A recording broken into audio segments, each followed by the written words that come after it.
So I hate to be right sometimes. I mean, everybody likes to be right.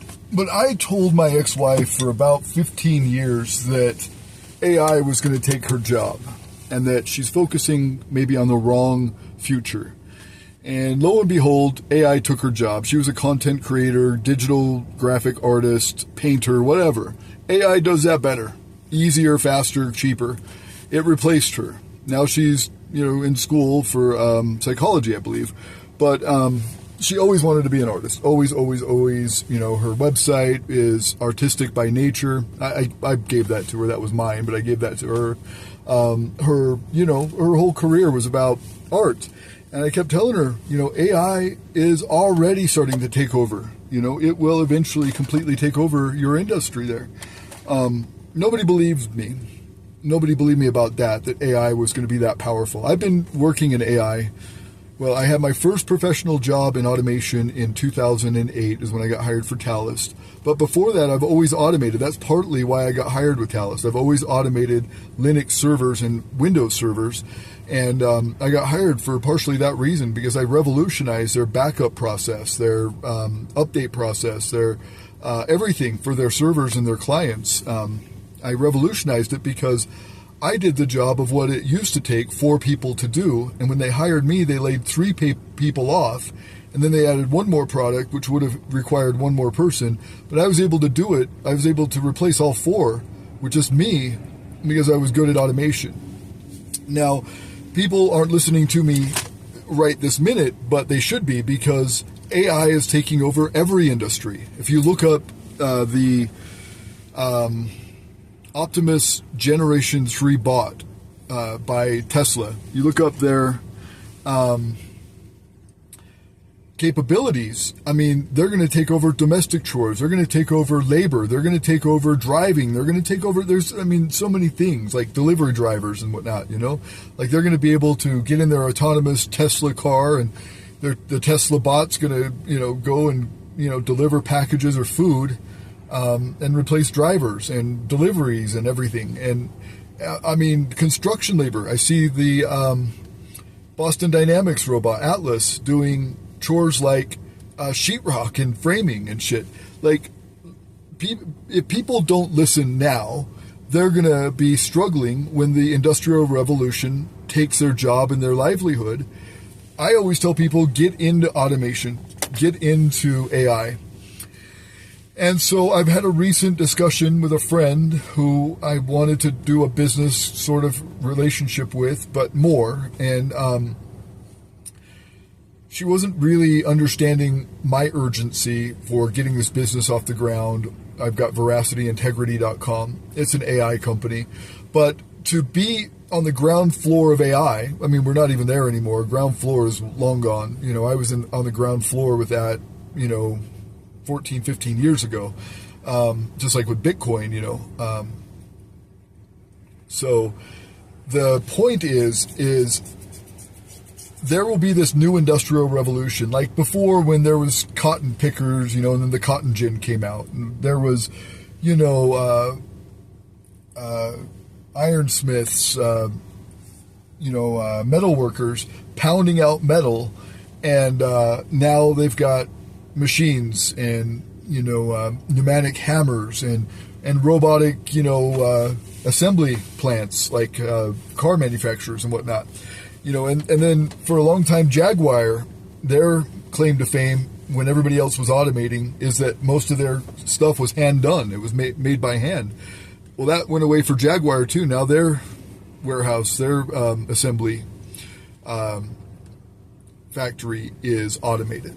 And so when I'm a little bit rushed right now, it's beyond people's comprehension to see who aren't in the industry, possibly. They don't see that the rate of improvement is faster than any other industrial revolution we've ever had in all of history.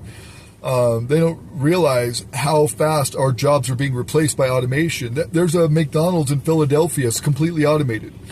From making the burgers, taking the orders, delivering the orders, whatever, it's all automated. Clean up, whatever, it's all automated. It's all robotic. So yeah, there is this urgency. I want my kids, I want myself and my kids and my generations to come of my descendants to be on the cutting edge of this so they're not left behind. Because it will be, eventually it'll be like a caste system, I believe. I mean, it already sort of is in this oligarchy system we live in. There is the friends of the oligarchs and then there's the people on the outside, but I think that's going to be more pronounced, more exaggerated in the future. The more improvements that automation, that AI brings us, generative AI is coming. I mean, there's so much that if you research it, you'll understand my concern, for the ultimate replacement of humanity in most of these fields and in most activities. Elon Musk says that, we're, and I know he's right, that we will be the smallest portion of intelligence in our world. That artificial intelligence or otherwise intelligence will far outnumber the number of human intelligent beings in the world. And I absolutely see that being true. So yes, there is some urgency. I could just lay back and be like, well, the world happens when the world happens, and I'm just going to let it happen. But I'm not that kind of person. And I've got children, so there's my urgency. I think the danger of AI is much greater than the danger of nuclear warheads, by a lot. Mark my words, AI is far more dangerous than nukes. I try to convince people to slow down AI, to regulate AI. This was futile. I tried for years. The biggest issue I see with so-called AI experts is that they think they know more than they do. And they think they're smarter than they actually are. This tends to plague smart people. They define themselves by their intelligence, and they don't like the idea that a machine could be way smarter than them, so they discount the idea, which is fundamentally flawed. That's the wishful thinking situation. I'm really very close to the cutting edge in AI, and it scares the hell out of me. It's capable of vastly more than almost anyone knows, and the rate of improvement is exponential. It feels like we are the biological bootloader for AI, effectively. We are building it. And then we're building progressively greater intelligence. And the percentage of intelligence that is not human is increasing. And eventually, we will represent a very small percentage of intelligence. It's going to come faster than anyone appreciates. I think it's, with each passing year, the sophistication of computer intelligence is growing dramatically. I mean, I really think we're on an exponential improvement path of artificial intelligence. And the number of smart humans that are developing AI is also increasing dramatically. I mean, if you look at the attendance at the AI conferences, they're doubling every year. They're getting full. I have a sort of a young cousin of mine who's graduating from Berkeley in computer science and physics, and I asked him, well, how many of the smart students are studying AI in computer science? And the answer is all of them. With a better approach or better outcome is that we achieve democratization of AI technology, meaning that no one company or small set of individuals has control over advanced AI technology. I think that's very dangerous. It could also get stolen by somebody bad, like some evil dictator of a country could send their intelligence agency to go steal it and gain control. It just becomes a very unstable situation, I think, if you've got any incredibly powerful AI. You just don't know who's going to control that. So it's not as though I think that the risk is that the AI would develop a will of its own right off the bat. I think it's more the concern is that someone may use it in a way that is bad. And even if they weren't going to use it in a way that's bad, that somebody could take it from them and use it in a way that's bad. That I think is quite a big danger. We are, all of us already are cyborgs. So you have a machine extension of yourself in the form of your phone and your computer and all your applications. You are already superhuman. But by far, you have more power, more capability than the President of the United States had 30 years ago. If you have an internet link, you have an oracle of wisdom. You can communicate to millions of people. You can communicate to the rest of Earth instantly.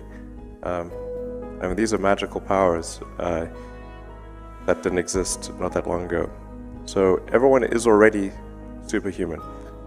I think the singularity is probably the right word, because we just don't know what's going to happen once there's intelligence substantially greater than that of a human brain. I mean, most of the movies and TV featuring AI, they don't describe it in quite the way it's likely to actually take place. But I think you just have to consider, like, even in the benign scenario where if AI is much smarter than a person, what do we do? Yeah. What job do we have?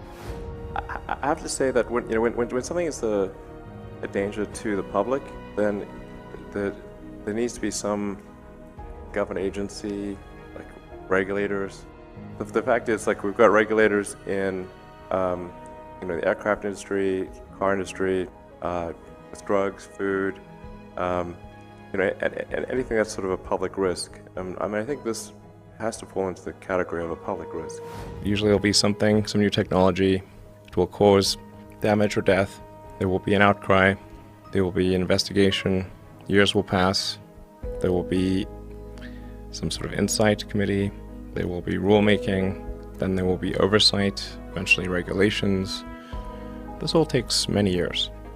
This is the normal course of things. If you look at, say, automotive regulations, how long did it take for seatbelts to be implemented, to be required?